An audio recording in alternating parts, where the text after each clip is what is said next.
Zip Devils, J-Dog back to answer some more goddamn questions. Questions we're going over today are around the video. Video's next in line. Kerry King talking trash about Wasp, question mark. Posted 3 weeks ago. Sure as fuck feels like a lot longer than 3 weeks ago. This felt like forever I did this goddamn video. Anyways, let's get to the first question I see. From Ryan at Zerba2. Questions all the goddamn time. J-Dog, question. If you had powers to put on a badass show with the click of a finger, what 5 active, he puts in capital, bands would you put on the bill? Where would it be? Cheers. So active bands. First one, easily, Hemorrhage. That's not even that'd be number 1, without a doubt.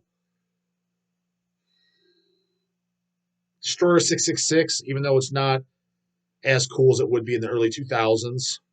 And I only say that just because I don't know what the lineup is other than it's KK and a bunch of guys. I don't know who the fuck it is. But still, Destroyer 66, since I've never seen them. Hemorrhage and Destroyer 66, both of you guys know. I've never seen either one of them. Third, Bird Flesh. Easily Bird Flesh. Never seen Bird Flesh. One of my favorite grindcore bands of all time. Fourth and fifth, as far as active bands. Well, it's not going to be Merciful Fate with that crappy-ass fucking set list they chose for that goddamn tour. And I've just seen them, and I've seen them in 99.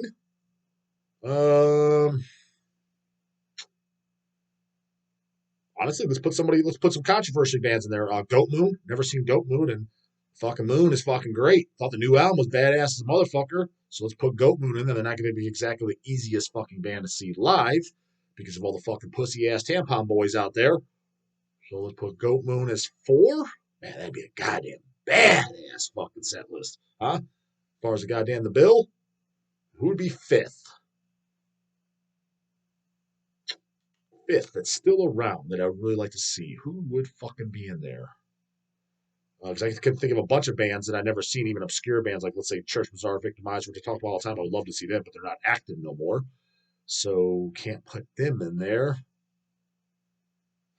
Fuck yeah, active. I mean, a lot of bands, because even the ones I'm a diehard fan of, like especially the oldies and shit, I'm really finding myself, especially when I'm seeing a lot of these fests. There's the Milwaukee Death Fest coming on. There's the Chicago Fest. Maryland announced it's come back, and I'm not saying none of these I'll be at. Maybe I'll be at all of them. Maybe I'll be at one of them.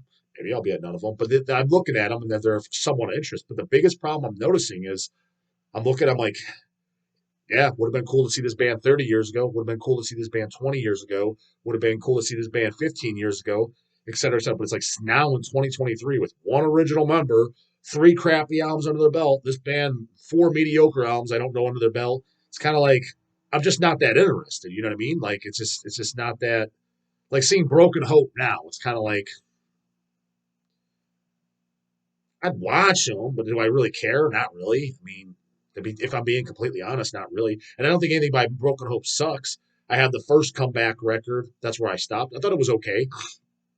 But singing them on like the second album was so Swamp Nagore was what, like 91?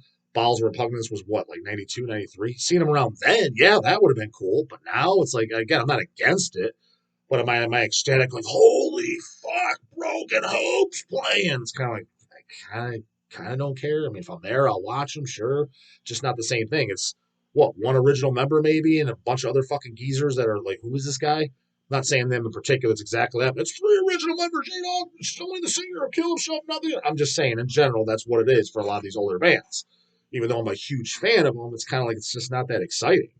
I mean, at this point, I'm 100% convinced. Like Morbid Angel, I wouldn't even go see. Like, why? Like, why? I have no. I don't even get it. Like to me, it's just pointless. I wouldn't even waste my goddamn time. 5th band, goddamn, who put it there? Well, it's kind of not as an exciting one because it sounds like they're playing Chicago, but since I haven't seen them, let's put goddamn Morgul in there, goddamn it, because I would like to see them, and that if I go to the Chicago Fest, which I might, they're one of the main goddamn reasons I'd want to go because I don't know if I'd ever get to see them, a chance to see them. Those are 5 off the top of my head. Maybe somebody else would slip past, but Hemorrhage and Bird Flesh, I would say, are not. Those are the top. They're not interchangeable whatsoever. Connor McCracken, have you seen the parody epic rap battle between you and Chris Barnes? Sure did. Thought it was funny as fuck. I commented on it. But by now, you guys haven't seen my reaction video on that. Well, I don't know if I did a reaction. Give a shout out. Thought it was hysterical as fuck. And Hope there's more reaction videos, comments on Jado, just videos made about me. I don't give a shit if they're positive, negative, neutral. Don't give a fuck either way. Make a video about me. As far as I'm concerned, it's free advertisement. I fucking love it. There's no such thing as bad publicity unless it's your obituary page.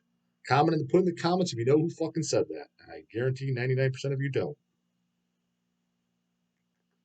Super Vomit, question, J-Dog, how do you feel when canoe bands like Ghost or Limp Bizkit headline heavy metal fests over bands like Emperor Dying Fetus? Oh my heavens, Limp Bizkit play the same festival with Emperor Dying Fetus? I mean, I can see Ghosts, who are on the same bill and been around longer. So, kind of irrelevant what I think. I mean, I'll answer it since you asked, but what I do think is I've always wondered what the bands think. Like, what does a band like let's say Emperor, think of a band like Ghost, like blowing past them in fucking size as far as popularity and making money off the band, and their Emperor's opening up for Ghost. What do the guys in Emperor? Where's Shamoth, Samoth, and how the fucking knows Ishan and all those guys? What do they think? I'd be more curious about that. What I think is kind of fucking irrelevant. So that's mainly what I think is what are these guys for? Are they pissed? They rolling their eyes at them. They give them the stink face. Do they just not give a fuck? I mean, deep down they got to somewhat give a fuck. They're like, fuck, man, we were playing when you guys were in diapers, you come in with this artsy fartsy pop fucking music and blow past all of us, which good for them, but it's kind of like I can see them being slightly annoyed. But at the same time, with like the old saying, don't hate the player, hate the game. I mean, it's not their fucking fault they blew up. It's the fan base that decides. Again, and I've had this conversation with, well, I'm not going to mention any names because I think they're pussy looking up or not. Yeah, your Hell's Headbangers isn't advertised enough of these bands and shit like that. That's why it's not selling as well. Well, so it's bands been on the label. Again, not going to mention names. Don't need any pussies fucking all knotted up. And it's like, dude, I hate to break it to you. It's like, but dude, the scene chooses who they want to be popular. That advertising and putting it out there, yes, it helps. But I'm telling you right now, there's bands that we've advertised at the wazoo, or I've seen bands on other labels advertised at the wazoo. And it's like, dude, still nobody cares. Nobody cares. Some bands of which I like and I'm a fan of. The one I'm talking about in particular, this person said, I'm a fan of it too. I like it, but yeah, it's a band nobody gives a fuck about. 1,000 CDs takes 5 years to move. Nobody cares. And it was advertised just as much as anything else we put out. It was just as advertised, if not more advertised than, let's say, Speedwolf. Speedwolf first album blew up, flying out the fucking door. The scene chooses. It's not really up to the band. Band just does this. Well, it just recognize. It doesn't mean like, well, that band's just so much better musically. It doesn't mean that at all. It literally does not mean it. It goes by luck, trends, gossip, and shit like that. Because there's tons of shit where you're like, yes, this is okay. Like, take a band like who are newer band. I'm not shitting on them, but a band like Gatecreeper, for example. You put it on, it's like, well, it's more Swedish death metal. Why is that kind of blowing up? Granted, it's not blowing up Ghost size, but why is that blowing up over some other bands that are Swedish death metal that, quite frankly, may be goddamn better? I'll put a band that I think sends Gatecreeper home on a stretcher, and it's a fucking band that's from Mexico. I brought up once on this channel, I think. They have one album that what you need. They got this like covers album, which was useless in my opinion. Band called Dark Creed, and they have an album called Dark Regions. You would think it's from Sweden. Banger ass fucking songs. Have the CD to this day. Fucking love it. It came out in early 2000s, maybe around 2008, something around there. I think that destroys Gatecreeper. Maybe anybody that's 95% of the people watching right now, you probably never even heard of Dark Creed. Don't even know what it is. 95% of the people either like, listen, or have heard of Gatecreeper. Why? And again, that's nothing against Gatecreeper. It's not their fault. That's just what the scene chooses, and right place, right time, who's on social media, etc. It has nothing to do with because they're so much better. It has nothing to fucking do with that. Some of the best shit out there, people don't give a flying fucking rat's ass about. Blows my goddamn mind. I think Unlord is one of the best extreme metal, black metal bands ever to walk the face of this shithole fucking planet called Earth. Honestly, do. But do you think they sell as well as a lot of other fucking black metal, extreme metal bands? Not even fucking close. Before Hell's even reissuing it, most people, if you would even mention that name, nobody would even heard of them. People still, they're still in that category, but it's a little bit somewhat brought to the forefront because at least it's reissued in modern times. But As a band, just what it's not that fucking destroys Ghost and all that shit, in my opinion. But will they ever? Are they even a fraction of the size, or ever will be? Fuck no, they won't be in 10 goddamn lifetimes. Oh, and as far as what I think about the headlining over there, it's just annoying because if I want to go to that show for some of the openers, then I got to sit through these. Well, the good news is if they're the headliners, I can leave early. It's good, fucking early night show. I hate being out to fucking 2 a.m. anyways. So that part is a perk, but you got all the fucking canoe ass motherfuckers. So that part's annoying. Rancid Amputation 666. Question Ida, what do you think of metalheads that enjoy, let's say, black metal, but can't stand death metal? Question mark. It's got a bunch more. I think it's a little weird. Like can't stand any of it. Is it you can't legitimately stand it, or it's are you forcing yourself to be that? Like I'm Cavalt black metal guy, no death metal, no fucking baggy blue jeans, backwards hat, fucking death metal. Like a lot of guys in the fucking early '90s, mayhem guys and shit probably were insinuating death metal guys were like. Are you that guy? Because to me, it's like a lot of times, especially if you're in if you like metal music, you're almost forcing yourself to where you can't like something from every subgenre because there's a lot of really great shit out there. Like you didn't like anything, I could definitely understand. Don't get me wrong, I just naturally do enjoy death metal more than black metal as a whole. But as you guys know, I do like a good handful of black metal bands. It's in my top 20 fucking one law video, I don't know, a month ago now, by the time you see this. But yeah, but so to say like, mostly death metal, I don't like any black metal, that's just to me weird. That's just like saying I don't like a ton of thrash bands, but like, to say I like none, like that's what the fuck? Of course I do. It's just weird. It almost seems like you're trying if you just can't get into any, or you haven't heard very much. What would you hear? 5 bands? What else did he fucking say? What the fuck did I leave off?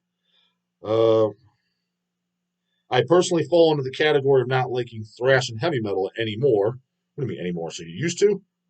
Brutal death metal, black metal, and grind give me more of what I want to listen to, while thrash is basically stale and boring along with heavy metal. Yeah, I can understand that. That's kind of the category for the most part, what I think.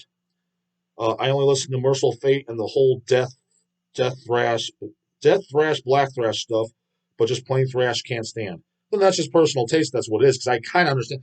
To be honest with you, like yeah, when I hear like an old heavy metal band that I missed out on, whether it be Athnar recommended to me or it came into the shop, it's like 1982, and I'm like, give me an example, like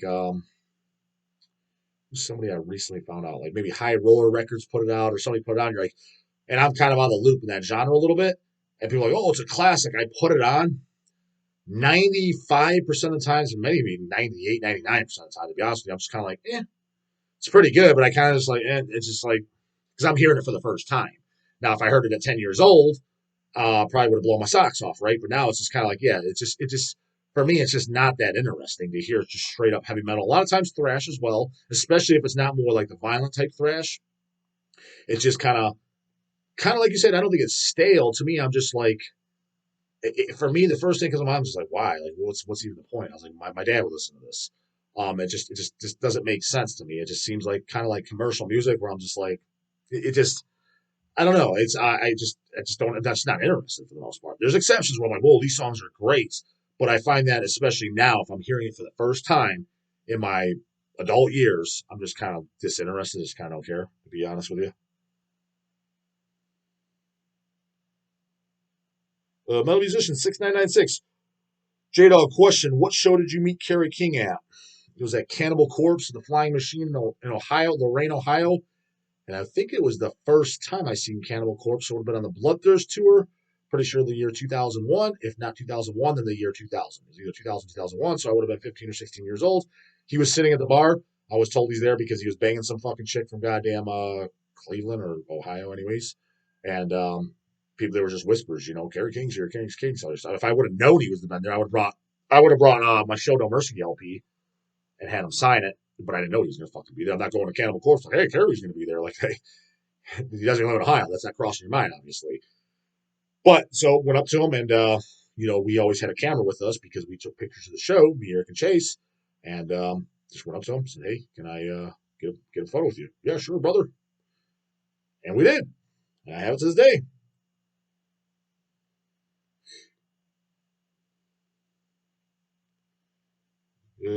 Harry Quinn. J-Dog, do you ever supplement glycine, and have you got any thoughts on it? So you're talking about the amino acid glycine. I mean, no, I do not. I don't see really what the reason would be to supplement with it. It's just an amino acid that's found in any complete protein source. So to me, it's kind of a fucking waste of time. The only way we probably see any benefit from it is if you're on a very, very low protein diet, which I think is beyond fucking stupid. Protein is the most important macronutrient out of all three. Protein. Second would be fats, essential fatty acids.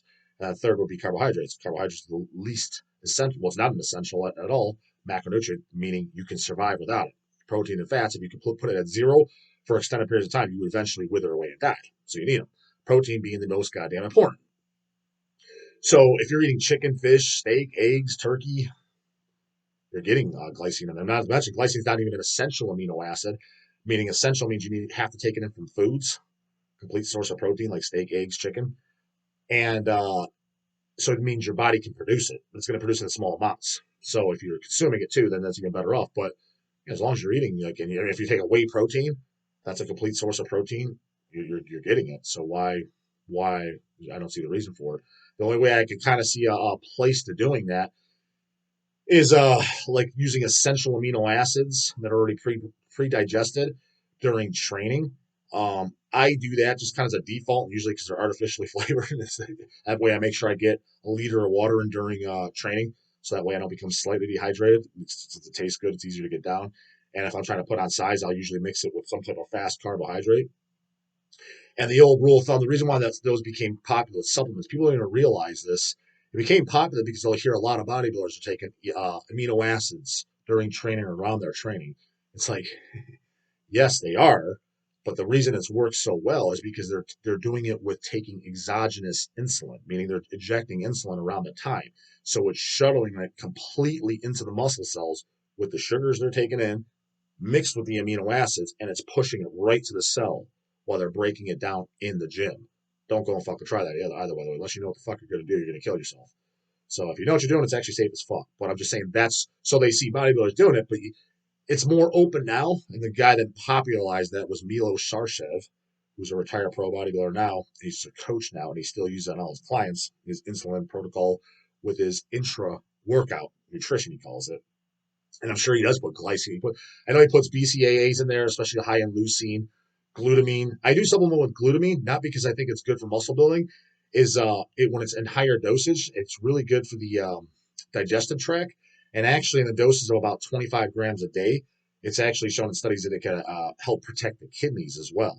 So I throw it in there for that fucking reason, because you get enough glutamine technically as far as muscle rebuilding from the proteins you're eating. But supplementation, so I do about 20 to 25 grams a day mixed in with my very first morning beverage with the other essential amino acids. Got to get it. But is it that necessary? If you're just a regular Joe, probably not. I just always give the digestive tract and the kidneys a little bit of extra oomph because I live the bodybuilding lifestyle, and it's just strain on both. So I keep an eye on fucking both. But if you're just a regular Joe, you're eating 3 meals a day, going to the gym 3-4 days a week, and maybe doing some cardio here and there, don't even waste your fucking time. It's not going to benefit you whatsoever. So just keep that in mind. So yeah, if you're just a regular Joe, even if unless you're like a hardcore fucking bodybuilder, trying to be a pro bodybuilder, and you're doing like the Milos protocol, I don't see why you would take glycine. I just don't see. I don't see it benefiting you in any way. Again, unless you're just eating stupid shit like Pop Tarts, maybe nothing but fruits and vegetables,